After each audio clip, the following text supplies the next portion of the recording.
And welcome back, my lovely creepy friends. We are going to read another scary story on creepypasta. As you can see, I did a dark design to my makeup with some lovely blue and black eyeshadow mixed. And we are going to read SCP-774-whistlebones. It's by Dr. Dreverettmann. Clean skull from subject 774-6. In early stages of SCP-774 exposure. Item number SCP-774. Object class safe. Special containment procedures. All supplies of SCP-774 are to be kept in sealed metal barrels designed for hazardous chemical waste. Subjects are to be maintained on hospital beds, kept alive via Procedure 17A. Description: SCP-774 is a byproduct of the halogen azide radicated when process redacted.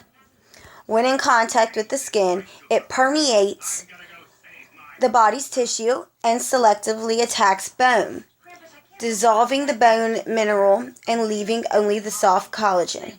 This can occur in minutes or over the course of days, depending on the degree of exposure. The only bone that is not affected by the initial reaction is the skull. However, shortly after the other bones begin dissolving, the anomalous properties of SCP-774 manifest. Calcium leached from the rest of the body is deposited on the skull, creating grooves and ridges that grow from the interior and exterior surface of the skull, forming symmetrical patterns of increasing complexity that intrude into neighboring tissue, eventually erupting from the skull or growing to meet other bone tissue. This eventually fuse the bones of the skull, rendering the mandible immobile. The largest pattern observed so far is 2 meters across, induced by Procedure 17A1. Intrusion in the sinus cavity. The sinus cavities create whistling sounds in the subject's breathing, which rapidly change pitch and tone. Though each skull has a different set of tones, the effect is similar to birdsong. While subjects affected by SCP-774 are unable or unwilling to communicate, their heart rate and breathing becomes more regular when able to hear other late-stage subjects. See Addendum 774-2. Clean skull from subject 774-10, 24 hours after exposure. Subjects typically expire following the collapse of the rib cage or damage to the spinal cord due to the loss of the spine. However, artificial supports can be implanted, as per Procedure 17A, prolonging life. Subjects kept alive after the complete loss of non-cranial skeleton can be induced to further growth by implanting new. Clean skull from subject 774-14 in later stages of SCP-774 exposure. Bone material subject SCP-774-17 has been kept alive 12 years at the time of this writing. Trace amounts of SCP-774 are still not found in subject 17's bloodstream, though it is unknown if it is manufactured or if it remains from the initial exposure. That part's crossed off, though. See Addendum 774-3. Addendum 774-1. Dr. Mann was able to induce growth in specific directions through careful breaks and cuts into the bone tissue. However, after several weeks, the new growth was destroyed, and the former pattern reasserted itself.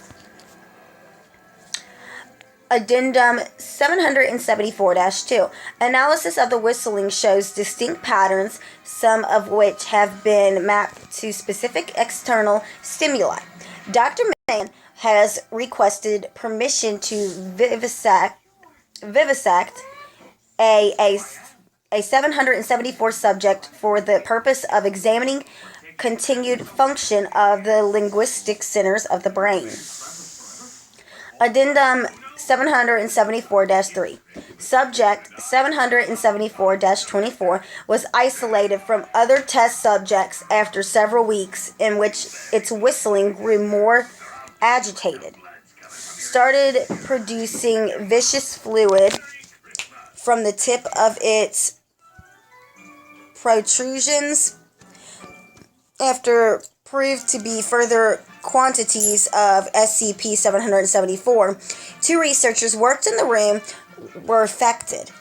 Once they produced to the whistling stage, the bone stopped producing the fluid.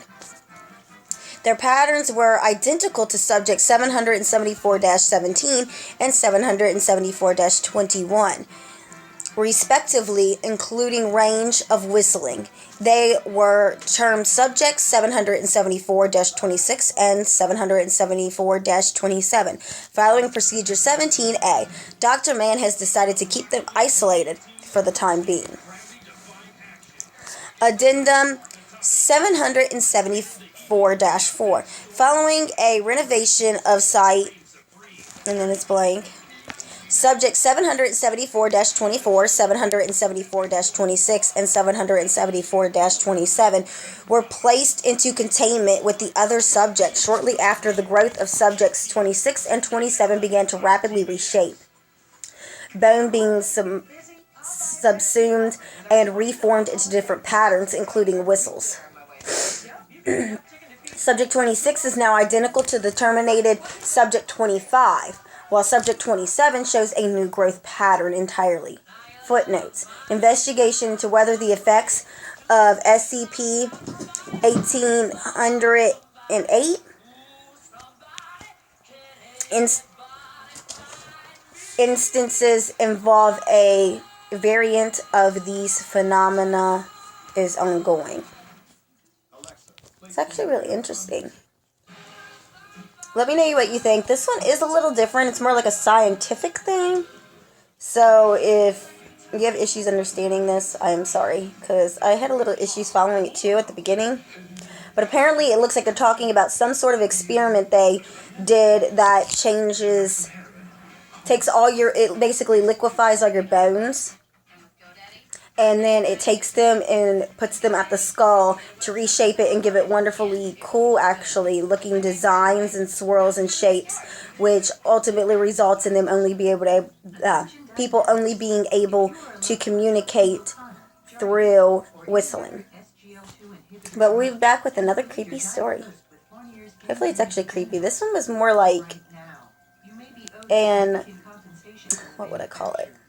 More like informative and intellectual, not really creepy. But it was still cool.